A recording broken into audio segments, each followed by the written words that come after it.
বিসমিল্লাহির রহমানির রহিম।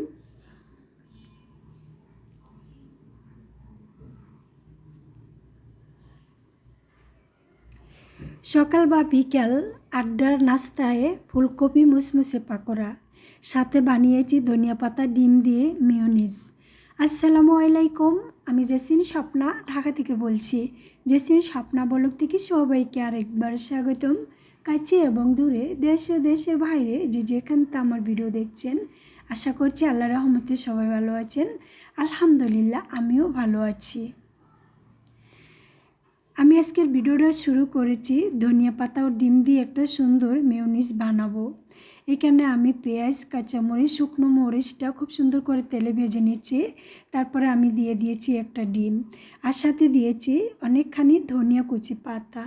এই সবগুলা দিয়ে এখন ওপরে ছিটিয়ে দিচ্ছি কিছু চিনি আর একটু বিট লবণ।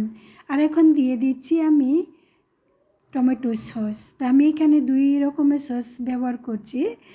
এই করে সুন্দর করে এখন আমি দেখছেন কি সুন্দর একটা মেয়োনিজ বানিয়ে নিয়েছি ধনিয়া পাতা আর ডিমের গ্রিন মেয়োনিজ। এরকম করে বানিয়ে ফুলকপি মুচমুচে পাকোড়া দিয়ে খেতে কিন্তু খুবই অসাধারণ এবং মজাদার হয়।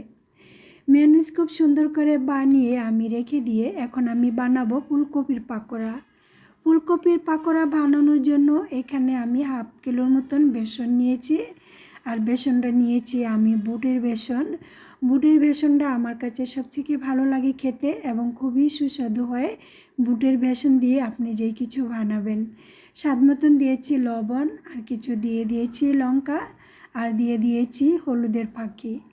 আর এখন আমি দিয়ে দিয়েছি এখানে জিরা, তারপরে আদা রসুন পেস্ট সব কিছু একসাথে করে দিয়ে দিয়েছি। দিয়ে আমি এখন এটা খুব সুন্দর করে আমি ব্যাটারটা গুলে নিচ্ছি। ব্যাটারটা এভাবে গুলতে হবে, এটা বেশি পানিও রাখা যাবে না, বেশি ঘনত্ব করা লাগবে না। মিডিয়ামভাবে যদি আপনি ব্যাটারটা পারফেক্টভাবে গুলতে পারেন, তাহলে আপনি যে ফুলকপি দিয়ে আপনি পাকোড়া বানাবেন সে পাকোড়াগুলো কিন্তু অনেক সুন্দর মতন হবে এবং খেতেও খুবই ভালো লাগবে। এই যে দেখছেন সমস্ত উপকরণ দিয়ে খুব সুন্দর করে একটা ব্যাটার আমি গুলে নিয়েছি, ঘনত্ব হিসাবে রয়েছে। এখন আমি ব্যাটারটা গুলে আধা ঘন্টার মতন রেস্টে রেখে দিয়েছি। এখন আমি যে ফুলকপি পাকোড়া বানাবো সেই ফুলকপি দুটো আমি বড় বড় সাইজ করে বা পিস করে কেটে নিচ্ছি। আপনি চাইলে আপনার মন মতো করে ছোট বড় সেটা আপনার মন মতো করে কেটে নিতে পারেন।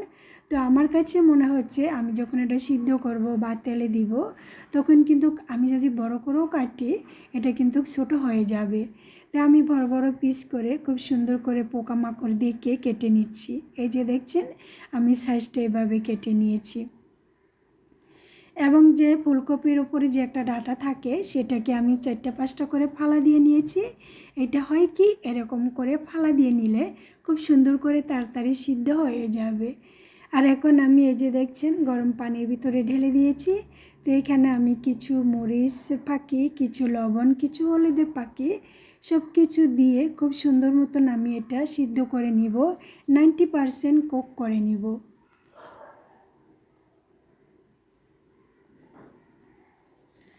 সব কিছু উপকরণ দিয়ে আমি এটা সিদ্ধ বসিয়ে দিয়েছি। আর কোনো পোকামাকড় যদি থাকে সেটা নিচে চলে যাবে।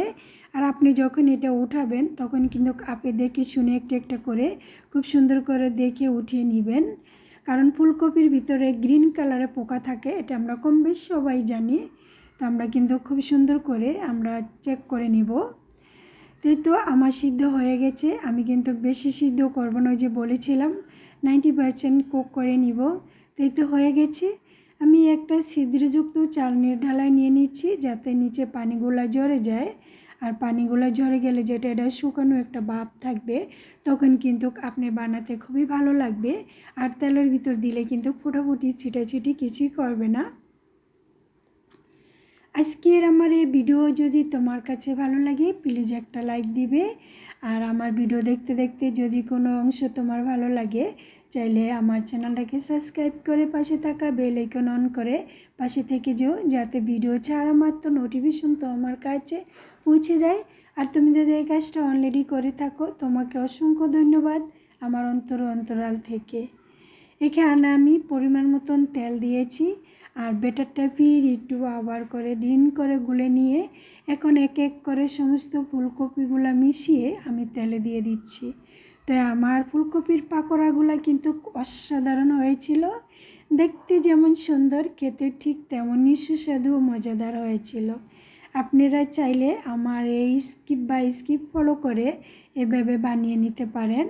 অনেকেই ফুলকপি বানাতে গেলে গলে যায় বা ভেঙে যায়, আবার ব্যাটার যখন গলে তখন ব্যাটারটা পানি হয়ে যায়, কিন্তু ব্যাটারটাই আপনি সবচেয়ে ইম্পর্টেন্ট। ওইটা যত সুন্দর ঘনত্ব করে আপনি গলে নেবেন, ফুলকপির পাকোড়াগুলো কিন্তু খুবই তত সুন্দর সুস্বাদু এবং মুচমুচে মজাদার হবে।